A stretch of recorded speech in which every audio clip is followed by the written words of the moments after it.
Repeated use of word at start okay লাইনৰ ষ্টাৰ্টিঙত যদি দুটা বা তাতকৈ বেছি ৱৰ্ড ইউজ হৈ আছে তেনেহ'লে তাতে এনাফৰা ইউজ হোৱা বুলি আমি ক'ম কথাটো বুজি পাইছানে তো এইটো এটা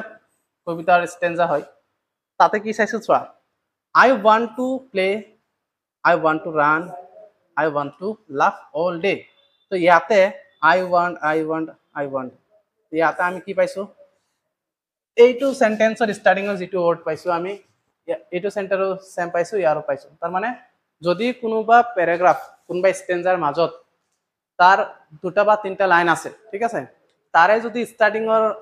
শব্দটো নেক্সট লাইনৰ লগত ষ্টাৰ্টিঙৰ শব্দৰ লগত মিলি আছে তেনেহ'লে তাক কি বুলি ক'ব লাগিব এনাফৰা ইউজ কৰা বুলি ক'ব লাগিব ঠিক আছে ঠিক তেনেকৈ ইয়াত চোৱা এইটো চেপ্টাৰত তোমালোক এইটো কবিতা পাইছাই আগতে হয় না Don't bite your nail, Amanda. Don't hunch your shoulders, Amanda. তো ইয়াতো আমি কি দেখা পাইছো ষ্টাৰ্টিঙত এই ডন্ট দুটা লাইনত ডন্ট বাইট ডন্ট হান্স তো ডন্ট শব্দটো ৰিপিট হৈছে তো এনেকুৱা ধৰণে যদি কোনোবা বাক্যৰ কোনোবা সেন্টেন্সৰ মানে কোনোবা কবিতাৰ ষ্টাৰ্টিঙত সেম শব্দ যদি দুটা বা তাতকৈ বেছি লাইনত ইউজ হৈ আছে ৰিপিট হৈ আছে তেনেহ'লে তাক কি বুলি ক'ব লাগিব এনাফৰা